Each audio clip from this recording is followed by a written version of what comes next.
with our maps of arches now, we want to kind of get a sense of so-called ground truthing. Those 4 classes of resources that we just talked about. That is landscape, terrain and topography, topology or connectedness or interconnectedness, network, or what was the 4th one? Geography. Okay? So, for some of these, it's more important to have a more zoomed in map, more detail, finer scale. For some of these, we need to see out beyond the boundaries of the park on purpose, so it's better to have the zoomed out 1 to 50,000 map instead of the 1 to 25,000, or 1 to 24,000, excuse me. So, these days, we've kind of obviated the need to use different sets of maps with things like Google Earth, Apple Maps, beautiful 3D, interactive geospatial models and so forth. But what those kind of hide with the ease of use is kind of this explicit sense of where exactly am I? How zoomed in am I in my mind when I'm looking for one thing versus another thing? Okay? Cool. So, Arches National Park, a beautiful place. Have you guys been there? Summer campers for sure. Anybody else? All right, cool. So, it is a relatively small park. It started as a national monument, and it started as a national monument right outside essentially the mining town of Moab, Utah. Just across the river and across the highway here, there's a whole bunch of strategic uranium mines. So, as it turns out, after World War II and we got finished shooting a whole bunch of the Germans, it became important to advance American military technology beyond tactical stuff on the ground, like unit-to-unit fighting, to strategic warfare. That is long-range ballistic missiles, strategic nuclear weapons, and stuff like that. And this area right here happens to be over a particular rock formation out west called the Chinle Formation, C-H-I-N-L-E. And the Chinle Formation is really cool. It's got a whole bunch of yellow cake uranium ore. So, like the whole area, all the dust is very, very slightly radioactive. It's very exciting. They don't really tell you that in the tourism office, but whatever. Doesn't matter that much. As long as you're not like rolling around in it. Breathing it, whatever. Anyway. The Chinle Formation also preserves billions or trillions of petrified trees. This layer was put down in a time when early trees hadn't evolved anything to eat up dead trees. And so there's lots and lots and lots of petrified wood here. In fact, their entire forest, what we would consider in forestry here, a stand. You can find like standing stumps and so on and so forth. It's really, really cool stuff. So there's a lot of resources here for the perspective of the park ranger. Experiential resources. It's really cool to walk across this landscape and look down and be like, wait a minute, that's not a boulder. That used to be a section of tree trunk that fell over when all the softer sandstone around it was eroded away, and when it hit the ground, it shattered. That is so cool. Like, that's one of those experiences you remember the rest of your life, you know? So, there are experiential resources tied to the geologic or the bedrock resources of this area. And we'll get to that stuff, but in order to get there, we have to take a look at the landscape, topography, topology, all that stuff first. Okay? So, based on your experience of being there, for those of you who have, and based on our maps here for all of us, what kind of landscape are you seeing around here? Landscape can be a lot of different things. What's the land cover? Do we see a lot of green splotches on these maps, indicating trees, vegetative cover? Okay, not so much. Big blue splotches indicating surface flowing or still water. Not so much, but we got We got the Colorado River. That's kind of a big deal. I don't know if you've heard of the Colorado River, but like 100 million people live off of the Colorado River. Its water and the electricity generated off it, like it's a big deal. And so forth. Colorado River is so important. We're taking water from not real far from here and canaling and piping it all the way over to California for like San Francisco, and so that you and I can have avocado toast and stuff like that in the Imperial Valley of California, and we can have our almond milk, which takes crazy amounts of water to run almond orchards. Okay, so what is the landscape of Arches National Park? For those of you who have been there, describe what just the general landscape looks like as you look out across it, long distance. Brown, orange, yeah, red. There's some on the far side of the highway and the river. Here is an area colloquially referred to as Wall Street. This is a world-famous climbing area with cliffs of red sandstone. I can't remember if this is the Navajo Formation or not, but a real dark red iron impurity in sandstone, and it's awesome for rock climbing. Like, it's amazing. Okay? But it's more than just rock out there. What else is in the landscape of Arches National Park? Maybe you can see something on the map, or maybe you remember something from your trip there. A lot of salt. Why do you say salt? You're right, but why? Because there used to be an old ocean there, basically. Yeah. And it compressed all the stone for so long, that's why there's arches. You got it. So inside of Arches National Park and all around it, there are lots and lots and lots of rock formations, arches, which are essentially sandstone fins, like a long or tall, vertical, but relatively thin, kind of like a slab of sandstone, typically sticking up, or a cliff face. And when air brushes against that and causes what's called Aeolian erosion, or the Greek mythological figure of Aeolus, if it's enough to pick up a little bit of sand and throw that sand at that rock wall for millions of years at a time, you can have sandblaster scalloping or sculpting out these arches. And there are, gosh, what, 600 plus arches mapped in Arches so far? It's not a very big park, right? So the scale, this is 4 miles is about that wide. 4, 8, 12, 16 miles-ish. It's got sort of a long lobe off this way, but maybe 7, 8 miles wide. It's not a very big park, right? Some of these other parks, especially up in Alaska, miles and miles and miles and miles and miles.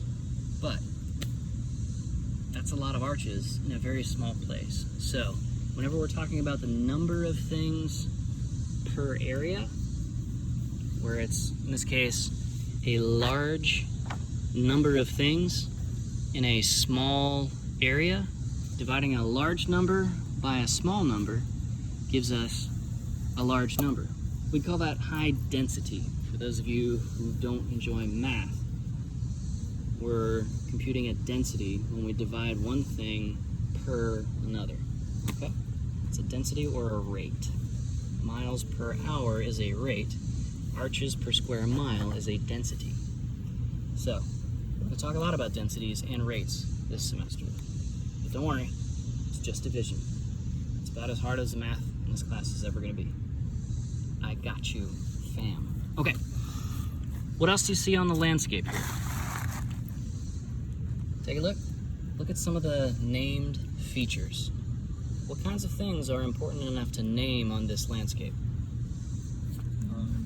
Jeep trails. Canyons, Jeep trails. We've got Jackass Canyon. It is no longer called Negro Bill Canyon for the reason that you think. we've got lots and lots of Jeep trails marked as single or double track, improved or unimproved roads. Okay, good. What else? This is a landscape where you can rent a Humvee and just drive and drive and drive. Maybe up some cliff faces, maybe through some amphitheaters, maybe down into some washes, which are canyons in the forming. Maybe you're driving down some actual canyons. There's a lot of off-roading that's very, very popular right outside the park, on the south side of the Colorado River here. Inside the park, off-roading, not really allowed. In fact, they don't even really advertise or want a lot of people to do off-trail walking at Arches National Park. We'll talk about why that might be a restriction on the opportunities that folks want to use when we get to that section of the class. Okay, so that's our landscape. It's a beautiful deserty or semi-arid, which is desert adjacent, kind of a landscape full of rock fins and arches. On a topo map, what does a rock fin look like? For those of you who are familiar with topo maps and topo lines. Let's find some rock fins. A rock fin? Yeah, where we might see an arch growing into the side of. Can we find any rock fins on here? They'll be easier to see on the zoomed in map.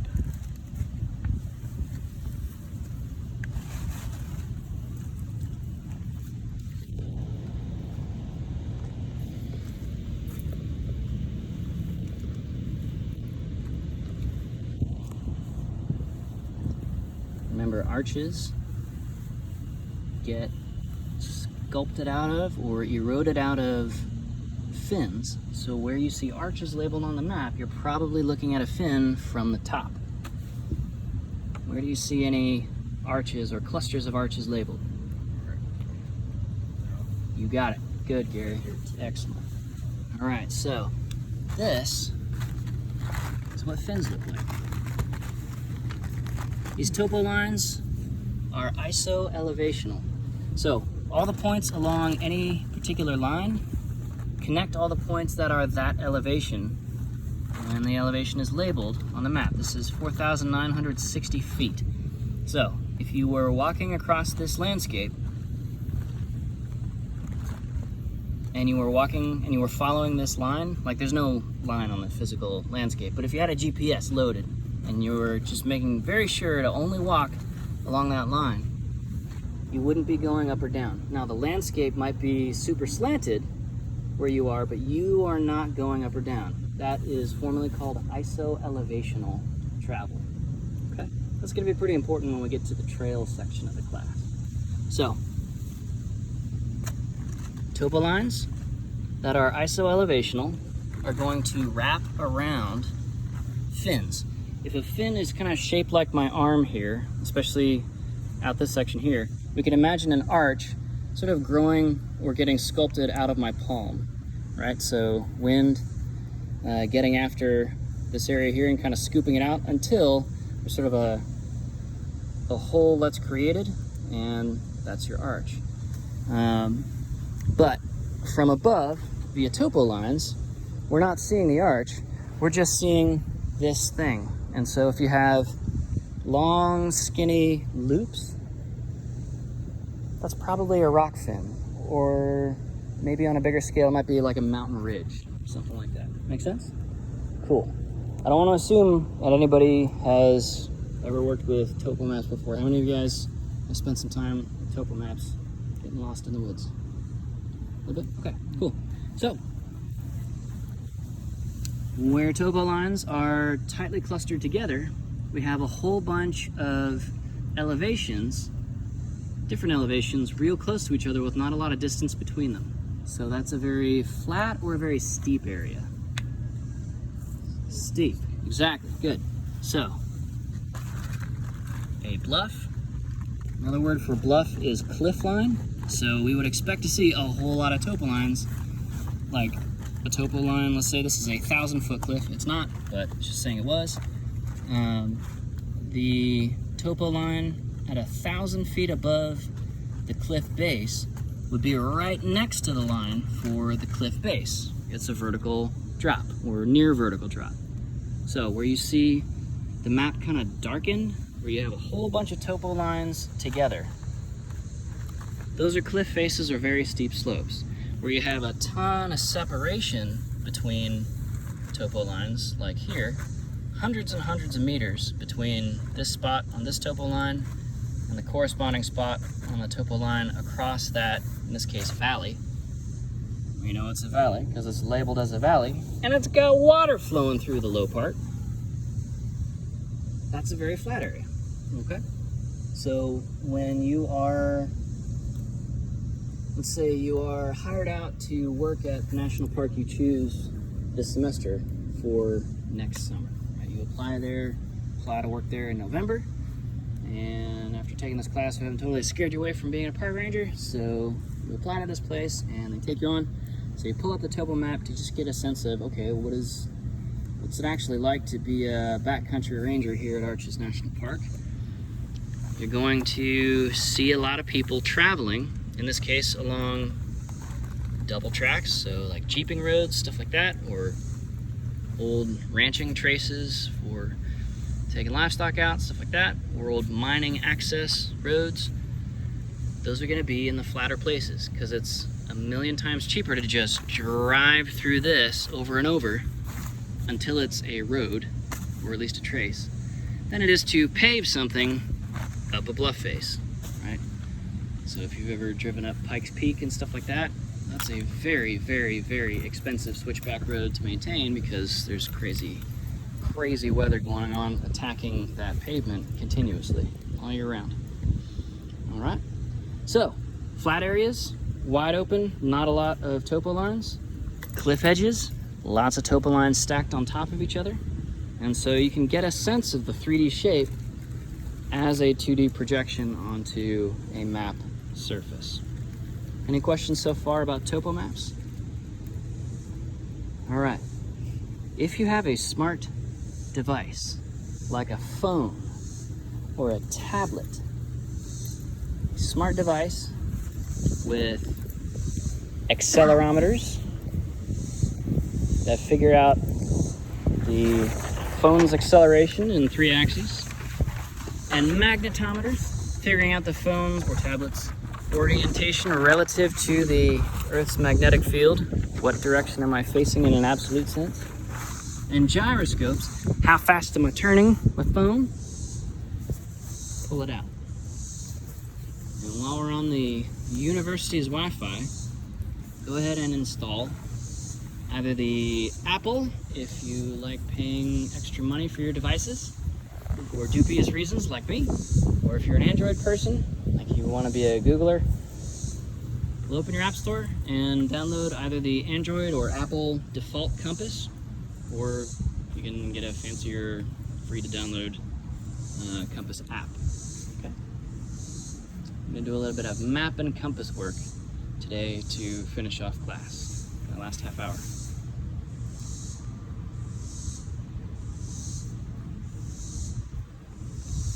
All right, cool.